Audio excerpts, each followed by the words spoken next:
حکیم الکوزی موضوع ولسمشر غني میز ته ورسېده. اشرف غني څه پرېکړه وکړه، ولې مسؤلیت امرالله صالح ته وسپاره؟ ویډیو راسره تر پایه وګورئ. درنو لیدونکو السلام علیکم، وخت مو بخیر.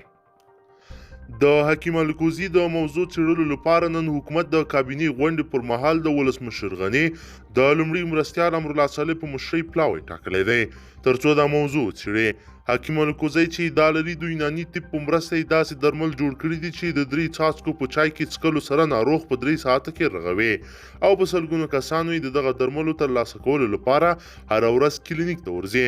تېره ورځ عامې روغتیا وزارت له خلکو څخه غوښتنه وکړه چې د حکیم الکوزي درمل دې په خپل سر نه کاروي ځکه چې دا تایید شوي نه ده.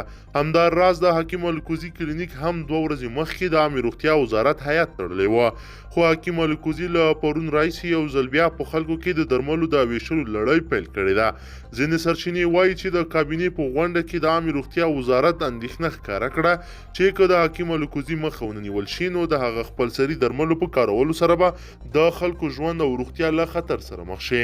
په کابینه کې د ولسمشر غني لومړی مرستیال امرالله صالح په مشرۍ پلاوی وټاکلی شو او دنده ورته وسپارل شوه چې یا د موضوع دقیقه وڅېړي. د یادولو وړ ده چې حکیم الکوزی دا لري چې په زرګونه خلکو ته یې دا درمل ورکړي دي، ټول ورسره رغېدلي او هیڅ جانبي عوارض هم نه لري.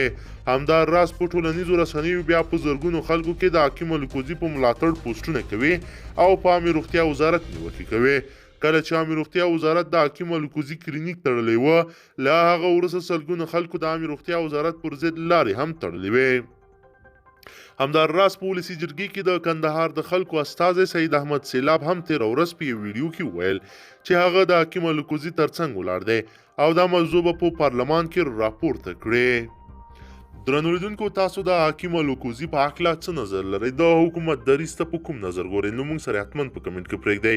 که ویډیو مو خوښه شوي نو لایک کړئ او که چیرې غواړئ چې ورته تازه او مهمو پیښو څخه ځان ډېر ژر او په لنډو کې خبر کړئ نو بیا زموږ چینل د سره سبسکرایب کړئ. تر بلې ویډیو مو په لوی رب سپارمه.